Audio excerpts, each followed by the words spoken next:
Hello students, welcome है आप सभी का। स्टूडेंट्स, कल हमने पढ़ा था फॉर्मेशन ऑफ पेमेंट डिज़ाइन और आज हम डिस्कस करेंगे flexible pavement design method. Students देखिए, basically flexible pavement design method के तीन मेथड हैं: empirical formula method, semi empirical formula method या सेमी थ्योरेटिकल मेथड, और third one is theoretical method. तो students, first one is empirical formula method क्या है?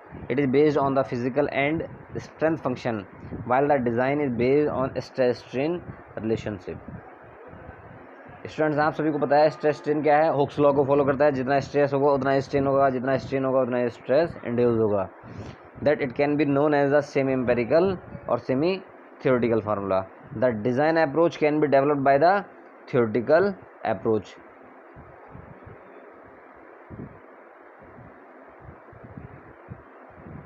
तो देखिए, फ्लेक्सिबल पेमेंट मेथड क्या है? It is based on the two approaches. Number one, empirical method and design chart based on the product and subgrade of soil.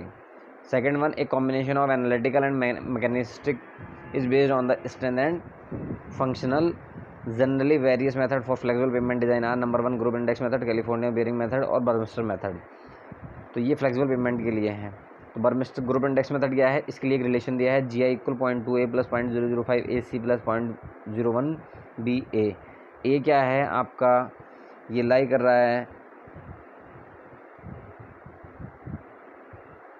ए लाई कर रहा है, range है ये 1 to 35, बी 1 to 15, सी क्या है 1 to 40, डी क्या है IP -10, एफ क्या है percentage finer than the 75% micron. तो ये एफ माइनस है ये। तो इन जनरली GI क्या है? सॉइल की क्वालिटी है। GI group index method soil की क्वालिटी के लिए। अगर GI आपकी वैल्यू जितनी वैल्यू लेस देन आएगी GI की, उतना ही सॉइल अच्छी होगी। अगर वैल्यू GI ग्रुप इंडेक्स की 0 है तो सॉइल एक्सलेंट है। GI अगर 0 to 1 है तो गुड सॉइल है। GI 2 से 4 है तो फेयर है, 5 से 9 है पुअर है, और GI की वैल्यू आपकी 10 या उससे ज़्यादा है तो इसका मतलब क्या है? आपकी सॉइल बेकार है। फिर बात आती है CBR method, California bearing ratio method.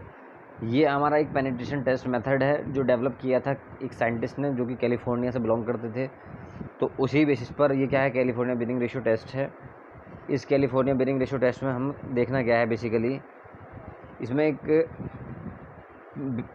ये आपकी बेस प्लेट होती है, प्लंजर होता है, प्रूविंग रिंग होती है, सरफेस वेट जिसका डाया 147 mm है, इनर डायमीटर ऑफ माउल्ड है, ये पेडेस्टल ऑफ टेस्टिंग मशीन है, नीचे का बेसमेंट है इसका। तो CBR बेसिकली फार्मूला क्या है CBR का? तो load or pressure sustain and specimen of 2.5 of 5 mm penetration into 100 upon load or pressure sustain by the standard aggregate corresponding penetration test. तो इसमें देखिए बेसिकली क्या है, जो आपका द रिजल्ट है been correlated with the flexible payment thickness, the laboratory CBR approaches consist of one। इसमें एक पूरा मशीन के बारे में बताया है कि इसमें 150 mm का डाया है, माउल्ड है, बेस प्लेट है, कॉलर प्लेट है, रिंग है, सारी चीज़ें हैं। अब इसने उस बताया है cylindrical plunger of 15 mm diameter of penetrate at a payment consist of 12.5 mm per minute at the load value of causes 2.5 mm and 5 mm penetration at are required. Thus the load are expressed as percentage, the standard load variance are deformation। तो उसके basis में इसने क्या किया है? Deformation को निकलवाया है प्लंजर को। जब हम इसमें अप्लाई करेंगे, प्रूविंग रिंग है, जितना लोड जाएगा टाइम के ये टाइम दिखाएगा प्रूविंग रिंग। यहाँ पर आपका जो आपका डिफॉर्मेशन है 2.5 जो भी है वो इस पर आएगा। थर्ड वन है बर्मिस्टर टेस्ट मेथड। ये Donald M Burmister developed the layer system analysis. इसने क्या किया है? बर्मिस्टर ने जो लेयर बाय लेयर जो एनालिसिस होता है उसको इसने क्या किया है? डिफाइन किया है।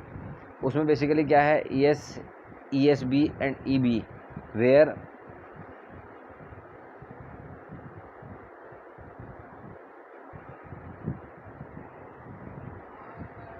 ES क्या है? सबग्रेड लेयर है, SB क्या है? सब बेस लेयर है, और EB क्या है? बेस लेयर है। तो इसने बताया है देन एज पर the Boussinesq equation E B greater than E S B greater than E S in the layer system. क्यों? सब ग्रेड लेयर सबसे नीचे आएगी, उसके बाद सब बेस आएगी और यहाँ पर बेस कोर्स आएगी, यानी बेस कोर्स को सबसे ऊपर रखा है उसने। तो उसी तरीके से उसने क्या किया है बर्मिस्टर ने, लेयर बाय लेयर कि बेस कोर्स के बाद सब बेस कोर्स, उसके नीचे sub grade layer. The following assumption क्या है इसके? The material in pavement system are isotropic, homogeneous and plasticity. The surface layer is infinite in horizontal and finite in vertical direction. The layer are in continuously contract in the layer of free in seen in normal stresses outside the loaded area. जो आपके stresses हैं, देखिए अब इसने बात की है कि जो जनरली बर्मिस्टर बात कर रहा था किसकी, लेयर बाय लेयर स्ट्रेसेस की। तो इसमें क्या है, डिफरेंट टाइप्स ऑफ लोड हैं। नंबर 1 व्हील लोड हो सकता है, वार्पिंग स्ट्रेसेस हो सकता है, 2 लोड दिखाया है इसने, तो व्हील लोड और वार्पिंग स्ट्रेसेस। तो सबसे पहले हम डिस्कस करते हैं warping stresses caused by the temperature. जो वार्पिंग स्ट्रेसेस है वो टेम्परेचर के वेरिएशन से जनरेट होगा। स्टूडेंट्स, जो टेम्परेचर के वेरिएशन से स्ट्रेस जनरेट होगा उसको वार्पिंग स्ट्रेस बोलेंगे। Caused by the temperature effect between the top and bottom of the pavement due to daily variation in the temperature. Basic concept in the analysis stress rigid pavement by Wester, ये जो scientist है Westergaard है analysis. According to Westergaard, the approach that is the rigid pavement stable on the elasticity plate resting on the soil। एक plate होती है resting on the soil, subgrade which is assumed as a dense liquid। Here is assumed that the upward reaction is proportional to the deflection, that means P equal K into delta, where K क्या है, constant of modules of subgrade reaction, P क्या है upgraded reaction और delta क्या है deflection. जो हमें अब उसने बताया है कि उसके साथ साथ प्रेशर के साथ साथ upward reaction is proportional to the deflection. फिर बात आती है स्टूडेंट्स